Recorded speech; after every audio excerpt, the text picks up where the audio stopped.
So, welcome to our session on gratitude.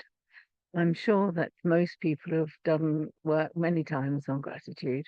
What I wanted to do with this is to take this to the deeper level because so often when we think of gratitude, we think of things in form, don't we? We think of, for our lovely friends and our family, our life, our things that we have, our home and so on, which is lovely. But all of that is about the body. And when we look at some of the teachings of the Course, like one lesson I particularly love, which is I thank my Father for his gifts to me, and we look at love is the way I walk in gratitude, the emphasis is very much about thanking God and experiencing oneness with God for all the gifts of the Spirit. There's nothing in the teachings that say, remember to thank them for your lovely friends and family and so on. Although we do that, that's absolutely fine. But I think it's really important for us to really try today to begin getting a little bit more deeply into what gratitude in the Course teachings is really about. Um, and I want to just read a little something to you from, have you come across Sean Reagan, anybody? I thought Sarah would be here, Sarah with an I, because she's the one who highlighted this lovely guy. He does a regular blog on things to do with the Course, and I picked this out that he wrote that I like very much. He says, "When I am grateful, I am in love. There is no other, no better way to say it. There is no significant difference between love and real gratitude. There is an energy to gratitude that naturally shifts my focus from myself, what I need, what I can get, how am I going to get it, and so forth, to what I can extend. And it turns out that when I am grateful, there is always something to offer. Gratefulness extended is love. The only way to have it is to give it, and it multiplies accordingly." Isn't that beautiful? Yes, I thought what deep realization there was there. Um, and I know I have often thought that when we experience the fullness of gratitude, we are experiencing love. There's really no distinction between, this great gratitude that we can have within us and love. It's more or less the same experience. So I thought we might begin with just looking, each of us, at times in our lives, perhaps, where we've experienced that huge gratitude. You might want to close your eyes a minute and just think about or try to bring to mind, when have you felt really, truly grateful? When something's happened and you felt filled with gratitude. And in this case, it doesn't matter whether it's a thing of form or material or whether it's of the spirit, that's okay. What we're getting at is that feeling of gratitude. Hello, Frida. Sorry I'm late. That's all right. That's all right. Well, if the others, if you want to continue, I'll just quickly explain to Frida. We're bringing to mind a time when we've experienced really deep gratitude. So trying to bring that experience to mind. So if you close your eyes, just search inside of you. Where have I felt deep, intense gratitude? That incredible blessing of gratitude. And as you bring that to mind, just really allow your memory to move around it. See who was there at the time, what the gratitude was about, and that fullness in your heart. And see if you can realize in this moment that the love and the gratitude are fundamentally the same thing. And I also want us to feel into the incredible generosity of spirit that comes when we are filled with gratitude and filled with love. Can you bring to mind that experience where that love makes you want to share. It makes you want to give. Wants to make you support and care and be really connected and one. So all the things that we most want in terms of not feeling separate or being united, connected, one with others. Just feel how that experience blossoms when we feel filled with gratitude.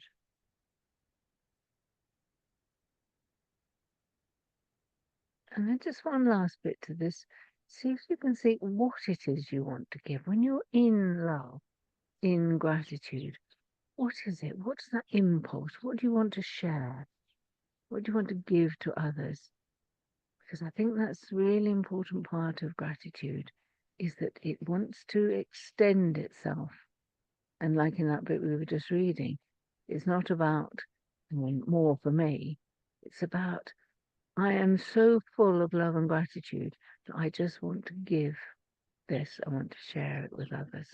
So you might just see if you can realize what it is you want to give. What do you want to give when you're filled with love and filled with gratitude?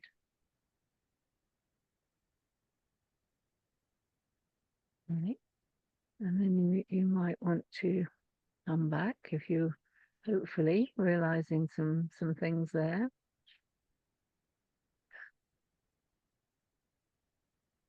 Just give me a little idea, or in the group an idea. Did you feel that when did you get a memory? Yeah, and could you feel that love and gratitude within you? Yeah. And what would be really nice if you could share, what does it make you feel like giving? First, can you feel that when you're full of love and gratitude, you just want to give it, you know, or give from it? What is it you want to give? Does anybody want to share that, what they found that they want to give? Yes, Dana. Um, when I felt in very deep gratitude, I felt that I want the other person or persons to feel the same thing. I want to express it in a way of love and hope that they will feel what I'm feeling. Does that make sense? Yes, yes, that's lovely. And there's the oneness, isn't it? Immediately, you're Yes. feeling love and gratitude, and you want to give love and gratitude. You want that Yeah. experience passed on. So there is completely one, isn't it? You're not saying I want to give other things. You don't No. want to give them presents. I want them to have love and gratitude. That's beautiful. Thank you. Anyone else? Yeah, Jan. Um, I was thinking that we were talking about wanting to extend. It's actually in a way there is no. It's not that we don't have control over it. It just extends itself, doesn't it? It just extends itself, and we're a channel for that. And it's that glorious. I don't know what it is. As you say, it's that sort of oneness. It's that abundance and love, and it's just glorious, glorious. Yes, lovely. So doesn't it show us that the whole experience of gratitude is really something to focus on? Not just every now and again think about it, but because it activates the love within us and is one with the love. I mean, wouldn't we want to feel that all the time?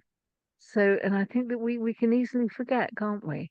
And I know some people do a daily practice of gratitude, but it's this deep place that we're looking for, yeah? Where it just as Jan, as you said, you can't help but share it. You don't have to think, well, I'm feeling lots of love and gratitude. Shall I share it? You don't have to consider it, do you? It just bursts out of you and goes everywhere. And what a wonderful world it would be, wouldn't it, if everybody went beyond their everyday experiences of life and said, what is there here? What is there to be full of gratitude for? Is there anybody else want to share what they came across before we go on to something else? Anybody else found something in that time? Okay. So I thought, I mean, those of you who've got your Course in Miracles, good. It doesn't matter if you haven't, I could just read this. This lesson 1, 2, 3 123.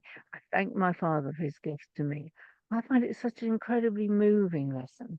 And it's all about this gratefulness for the gifts of spirit. As I say, it's not about stuff of any sort. So there's the paragraph 4 I particularly loved. So if you've got it there, you might want to follow it. Is anybody looking? Everybody okay if I carry on reading? I'm just going to read this one and one other.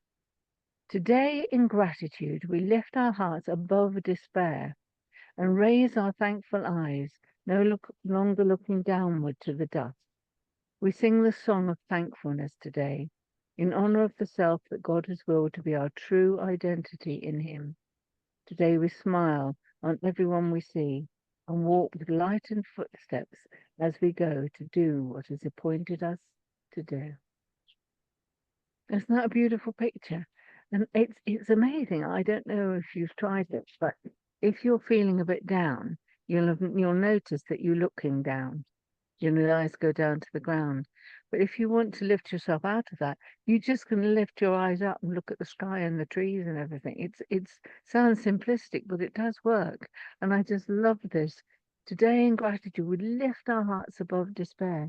So it's not saying that doing any of this work with love and gratitude is going to get rid of all despair or any of the painful feelings we have, but we can lift ourselves up into a higher place through this work.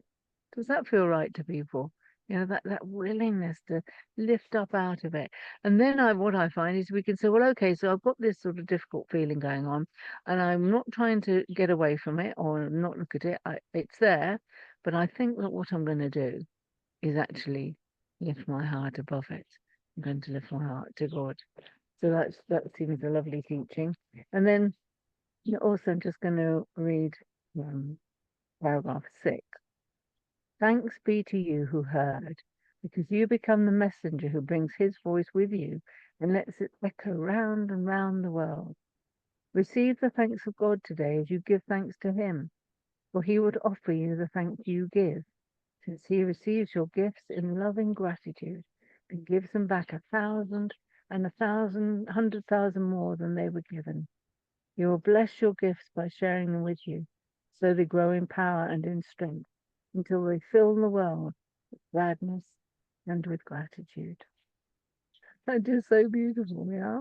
Just thinking that this is what we need to remember, that is our task. As you know, many places in the course we're told that we are ministers of God, we're teachers of God. And that's our task, isn't it? To rise above, the struggles that we have, not pretend we haven't got them, but as far as we can, lift our hearts up into that gratitude and spread the love of gratitude around the world. So I realize that sometimes it feels like, no, I can't do that. It's all too much. But I think that, everything we do like this, every little bit of work that we do, that's about just lifting ourselves up, seeing more clearly, seeing with love, seeing with God. It's another step, isn't it? So we might say, no, I can't completely do that yet, but maybe we can do a bit more of it. Does anybody like to share how they feel about that? Do you feel you can, rise up sometimes above when it's painful, when there's painful feelings going on? Can you rise up into love and gratitude? A couple of little nods there. It's certainly really, really worth doing, isn't it? So I'm going to read one more bit from these lovely teachings. This is lesson 195. If you want to look at that one, if you've got your book, don't worry if you haven't. This is love is the way I walk in gratitude. Again, beautiful, beautiful teachings. So I'm going to read paragraph 6 of that one, those who've got your book to look at. And this is a really, really important part of the teachings on gratitude. Can you tell us which lesson that is, please? Sorry, Pawnee. Yes, it's 195. Thank you. Love is the way I walk in gratitude. Okay. I'm going to read paragraph 6. If anybody else wants to read it, they can. Would anybody like to read paragraph 6? No? Oh, Donna, yep. Please do.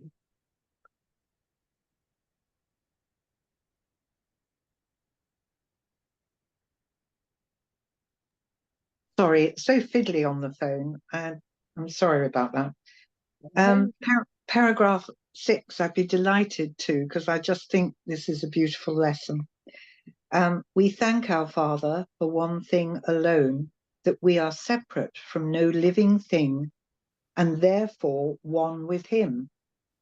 And we rejoice that no exceptions ever can be made which would reduce our wholeness, nor impair or change our function to complete the one who is himself completion. We give thanks for every living thing, for otherwise we offer thanks for nothing, and we fail to recognize the gifts of God to us. So this is another teaching about how we have to find that strength within us, don't we? The dedication, the commitment to this, because the world that we're experiencing is pretty full on, isn't it? You know, so that the body experience that we're having is intense and powerful. And how easy it is to just think that's all there is, you know, with a vague idea about spirituality over here somewhere. But the daily experience of life is very worldly, isn't it? How could it be otherwise unless you were, you know, being a saint living in a cave for 20 years or something? It's really, really tough on us, isn't it? To stay focused on spirit. To come to a session like this instead of watching telly, it's much easier. So I think that what this is reminding us is of the dedication we need, because ultimately we know, don't we, that unless we're experiencing a sense of oneness with other people, with God, that we're having that devotional experience within us, life is going to be really, really challenging. I mean, it is anyway, but this lifts us up out of it. And it's encouraging us to develop greater willingness, I think, to our reading, to our lessons, to our dedication, to our prayers.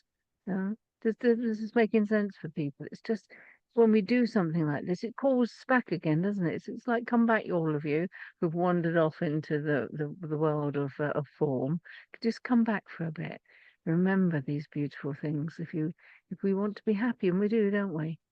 So I think, yeah, just see it as another little gentle callback. And there's a little bit here that's also very important for this. I'll read this because just a little bit here at the end of paragraph 8. When your forgiveness is complete, you will have total gratitude, for you will see that everything has earned the right to love by being loving, even as yourself. And then at the very last bit, for love can walk no road except the way of gratitude, and thus we go who walk the way to God. That's beautiful, isn't it? There's so much in the course that's really lyrical, and I find when I read these things, I think, oh yes, that's who I am. That's what I'm supposed to be doing. And that beginning of the bit I just read there, when your forgiveness is complete, so referring again to that the path involves a constant dedication to forgive, doesn't it? And as we forgive, it's like the things that with the grievances we cleared out of our heads make space for love and gratitude. If we're walking around with loads of grievances and upset and unforgiven places in our minds, how are we ever going to be grateful? It wouldn't work, would it? You're not going to have both going on at once. So the constant forgiveness, I think, is really important. And the dedication to give up judging. This, I reckon, is the hardest thing of all. I've been dedicated to that for as long as I can remember. And I think I've done reasonably well. But, you know, every now and again I'm talking away, and I suddenly notice myself judging something or criticizing or labeling it. And I'm really amazed. I think, okay, so it might be 30 years I've been working on this. Am I ever going to get there?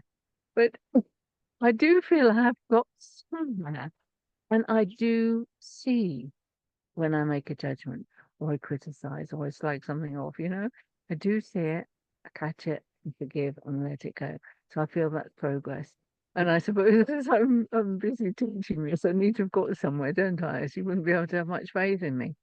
But I think it's important to realize not judging is super hard, because that's the reason that the raison d'etre of the ego, its whole purpose is to make us unhappy and separate from God, focused on everything that's wrong in the world, because that's how it keeps us under its control. Once we get to this place of gratitude and love, and we're looking out at the world and seeing its beauty and seeing how wonderful everybody is and experiencing our total oneness, the ego's gone. It's the death of the ego. So I think it's important to realize that although it's really, really hard to give up judgment, it's not because we're weak or stupid. It's because that's how it is, that we've got the truth of our oneness with God, and we've got our egos that made the body, they made all form, and it's determined to keep us under its control. And how does it do that? By making us feel with an attitude of things are not all right, things need to be different, they need to change. Things are wrong, we're wrong, other people are wrong. The whole mindset is just the ego. So for all of us, being able to not judge is a massive challenge. And I think this is why that Jesus in the Course focuses more on forgiveness. Yeah, I think he's saying giving up judgment is so extremely hard. I'm going to teach you first to forgive, because I know you're going to judge. Do you see what I mean? He knows that because the ego runs our lives, that we are going to be judging all kinds of things and criticizing and complaining and moaning and condemning and doing all that stuff. He knows that we're going to do that. So he says, okay, I don't think he ever says it like this, but I understand it. He's saying, okay, I know you're going to do that, but here is your antidote. Here's what will save you. Forgive it all. Whatever you've judged, forgive it. Whatever you've criticized, forgive it. And come back as quickly as you can into forgiving yourself. Because this is the hardest place, isn't it? The judgment of ourselves. That constant self-talk going on that criticizes ourselves. I think that's the important realization I'd like to share, that Jesus understands that. It's probably too much to say, okay, the Course in Miracles is actually all about not judging. It's about understanding that we're going to judge, but don't stop there. Just don't stop there. If you want to be happy, if you want to be at peace, if you want to experience gratitude, just keep getting stuck in with the forgiving. And in order to do that, you have to notice the judging, don't you? So that takes us to awareness. It's so important that we develop our capacity to see what we're doing. If you can't see it, you can't do anything with it, can you? So if we can just reaffirm that dedication within us to notice when we're doing any of those judging things, and to be willing to let it go. It's very hard because we get addicted to it. The urge to judge is really an addiction. It's the same feeling, that pull inside of us. Do you all recognize this? If you've ever been addicted to anything, you will know what that feels like. It's a pull, isn't it? And the pull of addiction bursts straight through your thinking processes. I know that from many years ago when I was giving up smoking. I would go and get cigarettes and light them, and I didn't see what I was doing until I'd got it in my mouth. Then I'd be thinking, what am I doing? It's because the addiction just goes straight through your thinking. It's so powerful. And that's what the addiction to judging is about, and criticizing and so on. It's the same thing, because the ego needs it to live. Okay. So I think we have to be very kind to ourselves and not be saying, oh my God, I just judged this again, or I criticized so and so. Of course we did, because of the ego. Every time we see that and we're gentle and kind, we forgive ourselves for judging. And we have another go. And we notice. And I just really emphasize that you've got to notice. If you don't notice, you can't deal with it. And even once you've noticed it, have you also noticed that little wormy thought inside that says, but I'm right. They did do something awful. well, they did hurt me, or they were unkind, or they did do this, that, and the other. The ego will begin to convince you that you're right. Do you recognize that one? Huh? So then, well, I can't let go of that because it's absolutely true. That person did steal that thing, so that they deserve to be criticized. But we come back to the teachings. No, they don't. We need to learn to observe from a place of neutrality. So there's nothing, we just see, this is what happened. And it has no judgment in it, no criticism, no complaint, nothing at all. This is what happened.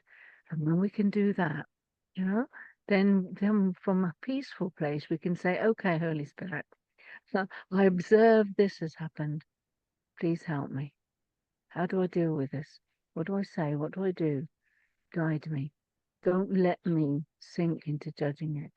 Don't let me sink into being right. Okay, so that's a little bit of a 10-minute talk from me. So any thoughts about that? I think what you have to share is so important.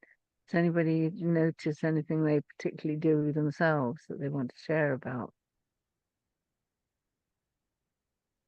Kuni. So I find myself just judging is like a repetitive thought system.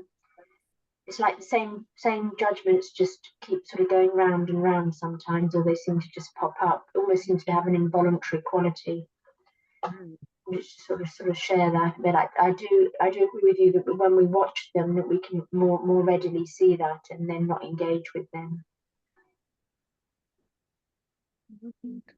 Have you found, you know, because you've been coming for a while now to these groups, haven't you? And I know that you've had some good experiences. Have you found that that's easier? You're more aware now? Yes, I'm more aware of the ego and this sort of judgment and criticism, which seems to sort of come from nowhere, but sometimes, you know, sort of something will just pop into your head, a judgment or a criticism, normally related to the past. And so, yes, I do feel that I'm able to watch and be aware of it more and be less disturbed by it. Yeah. And that takes back really, doesn't it, to the most important forgiveness of all, as I mentioned earlier, it's the forgiveness of ourselves. Does anybody find that their hardest judgment is about themselves? Just give me a little wave if you find that. Yeah, I think many people find that. Does anybody want to say something about it? Their self-judgment, that inner critic. We're going to do some more work on a couple of these sessions in the future about the inner critic.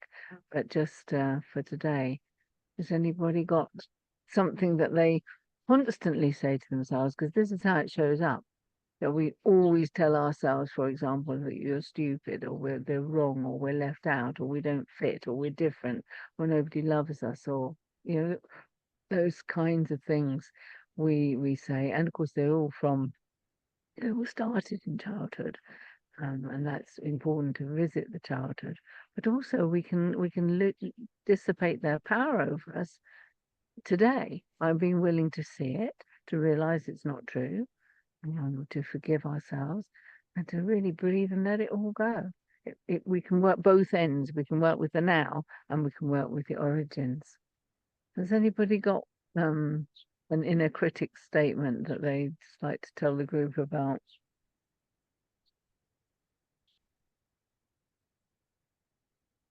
Anna? Do you mean a statement in correction, or a statement that where you're criticizing yourself? Oh, I see. Yes. I mean, what you say, like you might say something about, you know, you're not as clever as your sister, or you always get things wrong, or No, I nobody loves definitely do that one. you. Definitely do that one. I'm not as clever as my sister. But also I don't fit in. That's my standard go-to phrase about myself. I don't fit in. When you say that, what do you do about it? I remind myself that that's not necessarily true, and maybe I'm doing a bit of self-sabotage by saying that. So I think that's what I'm doing. So I remind myself that I'm doing that, and that's not a healthy way to approach it. And if I'm not fitting in, then either it's not right for me, or I've chosen not to fit in, or something. You know, I do try and self-correct. Yeah. I think that you it would be brilliant if you could bring in forgiveness and letting go, uh, because those things begin to dissipate the source of why Mm. you know. And I think it's helpful to remember that when you say something like, I don't fit in, whatever you say that you think is a statement of what's going on is also an affirmation, will fulfill Yeah. itself in the future. So it's circular. So if you say Mm. I don't fit in, I know you'll be thinking, well, that's what I'm experiencing right now. But if when you say I don't fit in, you're going to be sure that you will get further experiences of not fitting in.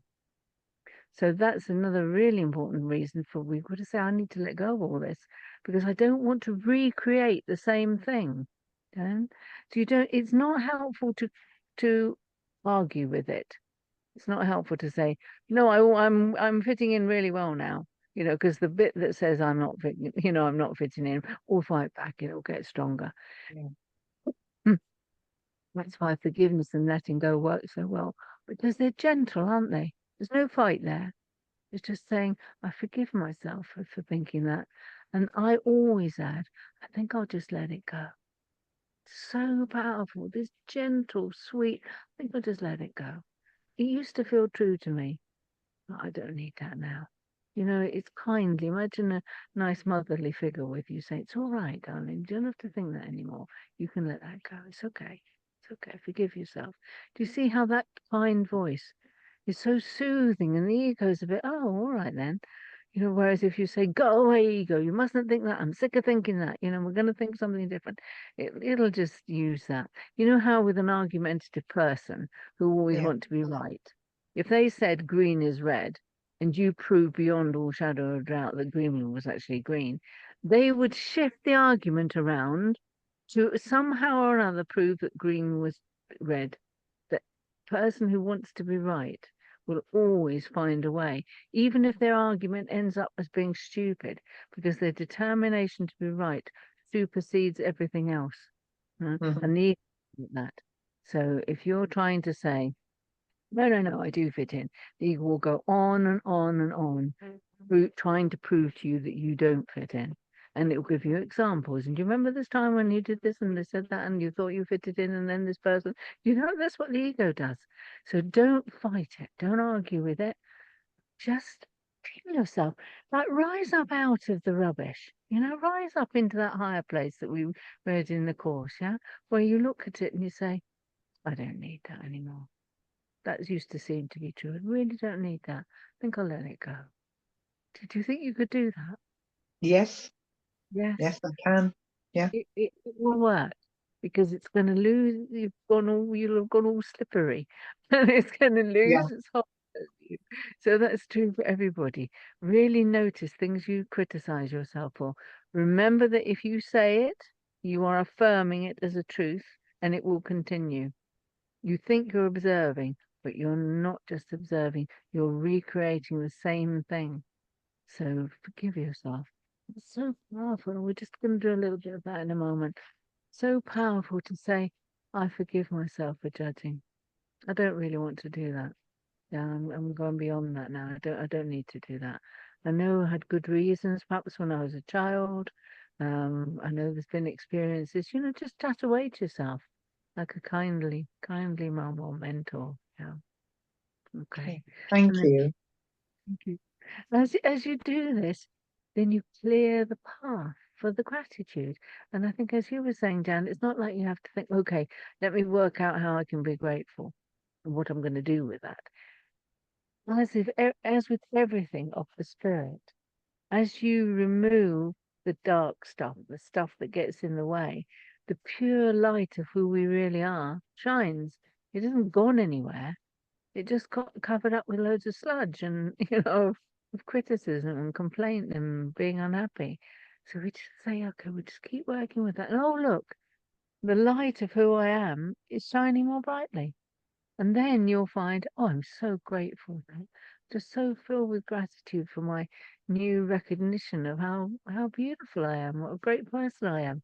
I'm not better than anybody else. We're all beautiful. I'm beginning to let my natural light and shining, shine out into the world. So that the gratitude will rise all by itself. Hmm. Good. So shall we just do a little meditation? And then I'm going to ask you to think a little bit more about this level of the gratitude that we're talking about. So if you close your eyes,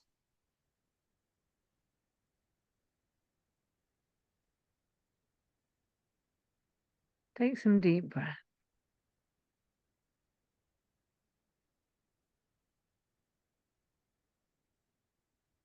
I'd like us all to feel that we're just dropping down into that pure, deep place of spirit. We're going down through the layers of judgment and complaint and everydayness, like body identification. We're dropping down into the light.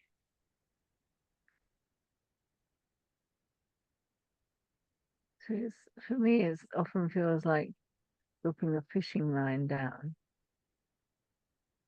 a plumb line. It goes down through layers of stuff that isn't true. And if we keep going with each breath down deep, we go further into the light.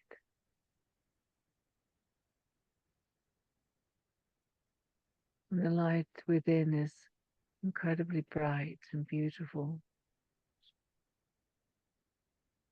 And we know we are perfect being, perfect in oneness, perfect in love.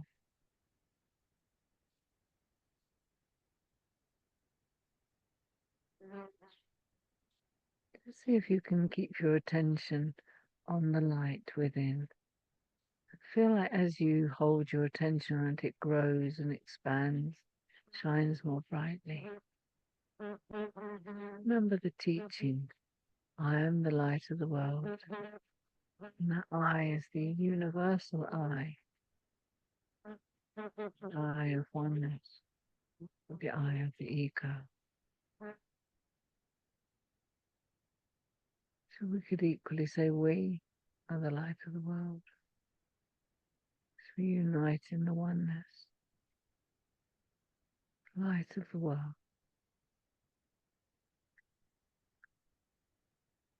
We remember that forgiveness is our function, our purpose, our one task.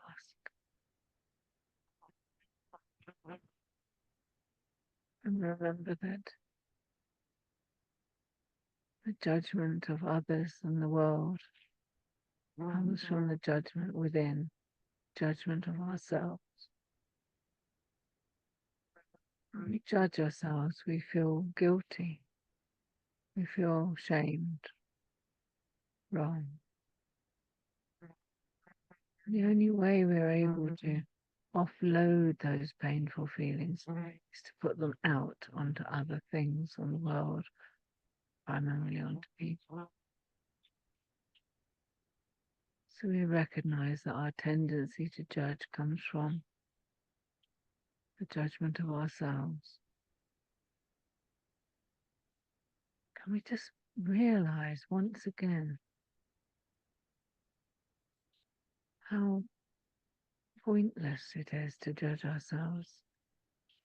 How unkind. Now each time we judge ourselves, we affirm all the bad things we think about ourselves.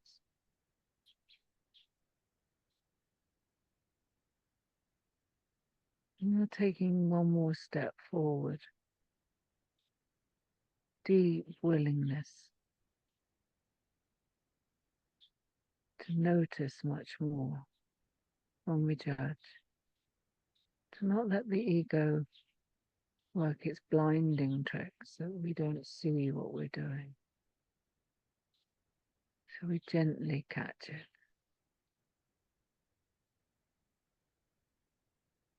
We forgive and let go.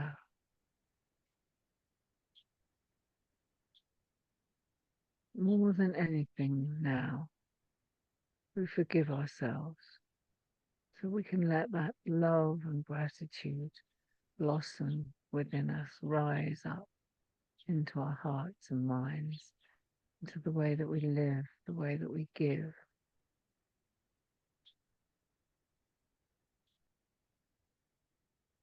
You might say to yourself something like, I have judged myself very harshly.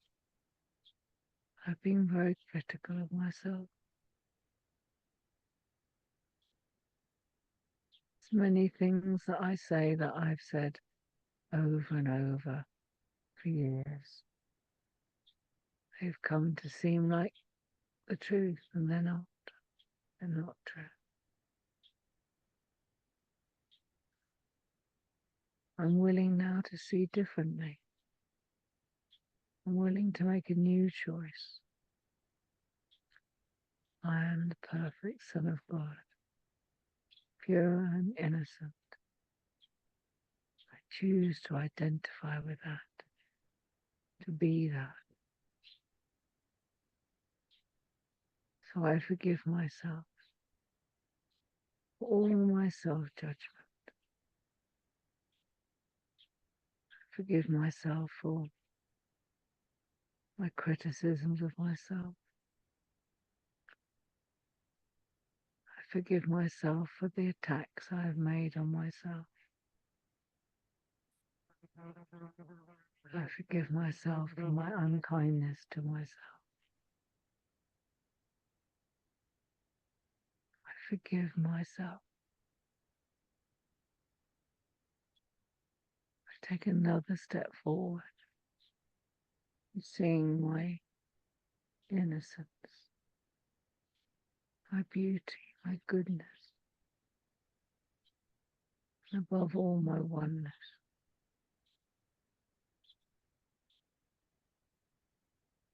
I forgive myself. I am pure, one with God. In my sense of my purity and goodness, I take also another step forward, being a minister of God, and giving from a place of love and gratitude, because I can't help giving these wonderful gifts. I forgive myself. I forgive myself. I let go. I let go of that urge to judge and criticize myself.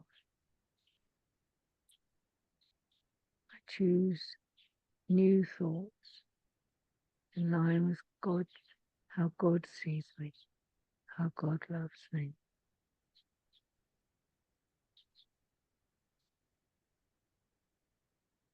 Just spend a moment now realizing how God sees you, the love He has for you,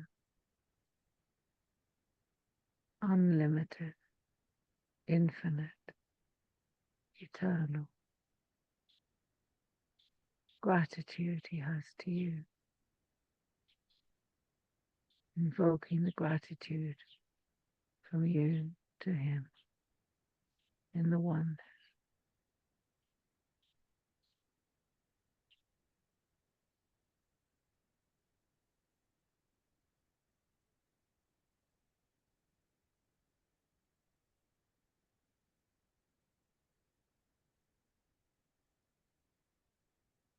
Now feel all your love and gratitude so full in your heart and mind.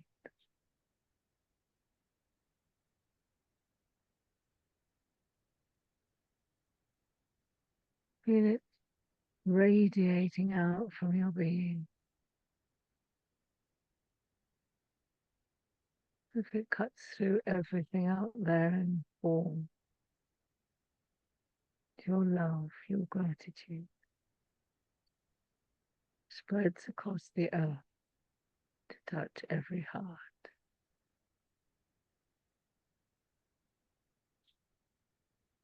As we unite together in love.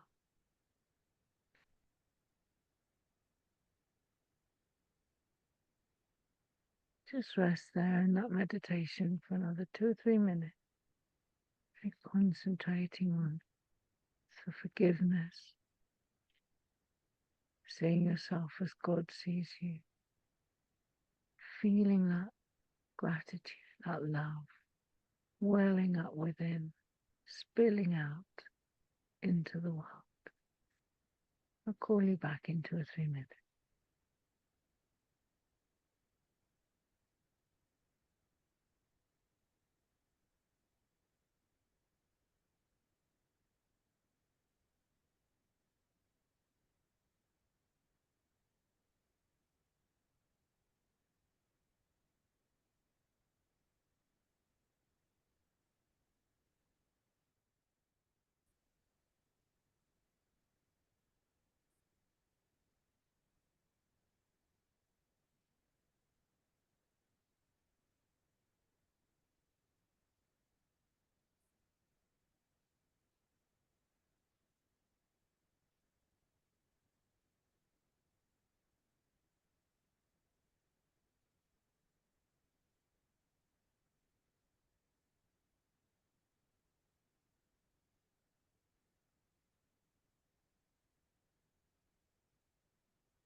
Gently starting to return. Take your time.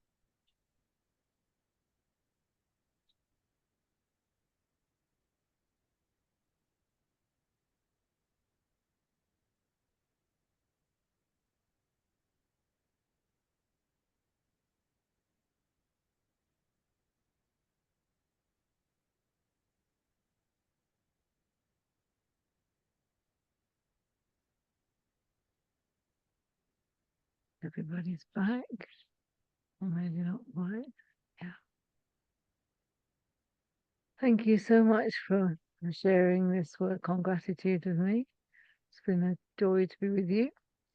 One more thing I want to read to you. But before I do, does anybody like to share anything of what they've experienced? Any realizations or feelings about how to go forward in a better way, perhaps? Any thoughts? It's always so nice to hear from you. Go on, be brave. Yes, Viviane, lovely. It's a bit different for me. I used to hate me. Thanks to you, I thought of it. Right. The reason also I was not hating me is I don't understand all the time when people speak. So when we are several people, I say things and then the others laugh. I don't mind that because I've not understood at all what they said.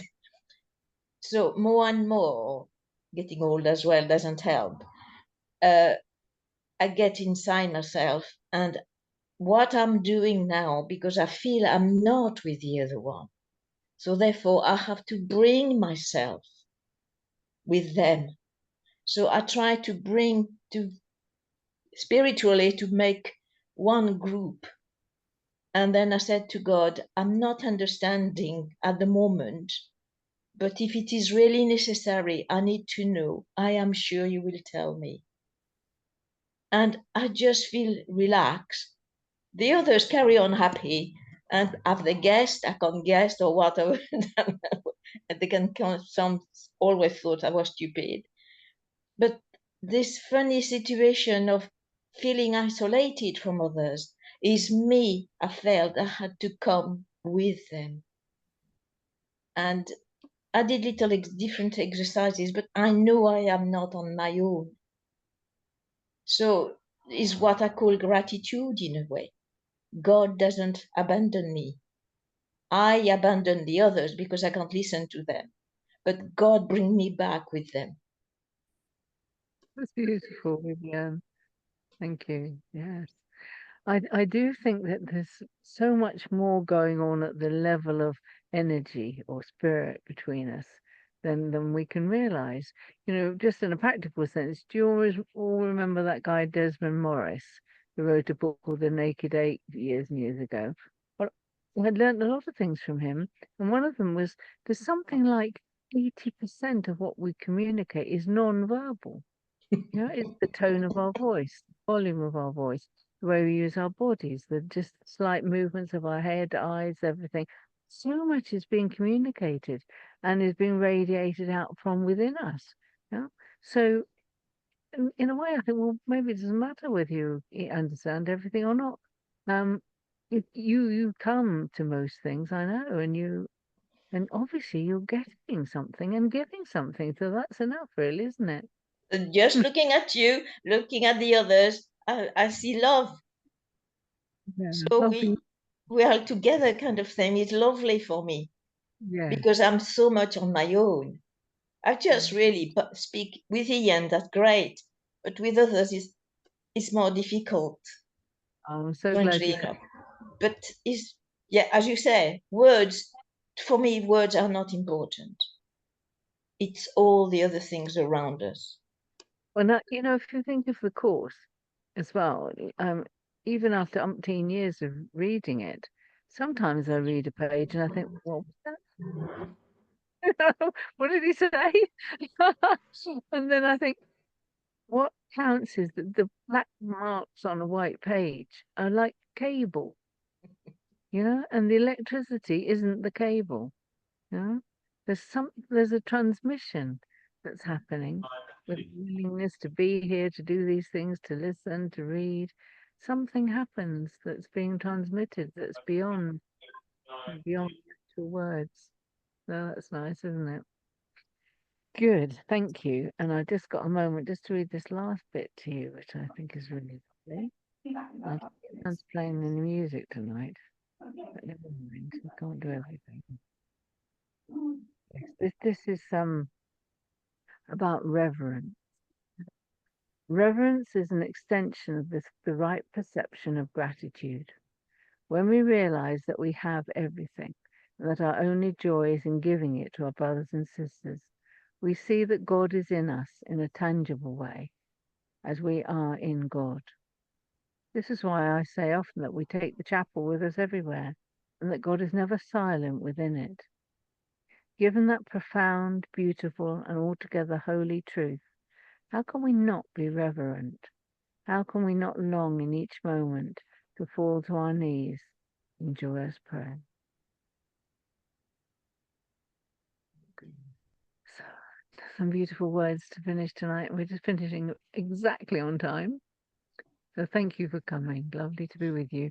I'm going to do a bit more on gratitude next week, but something different. I'm going to do gratitude in adversity and gratitude in the face of difficult things that we don't feel very grateful for. And, you know, looking for the blessings in everything that happens in our lives. So just a different angle. Thank you very much. Thank you, Leah. Thanks, Bye. thanks. Bye, everybody. Bye-bye. Love you. Bye-bye. Thank you, Leah. Bye-bye. Thank you so much. Bye-bye. Bye. Bye-bye. Bye-bye.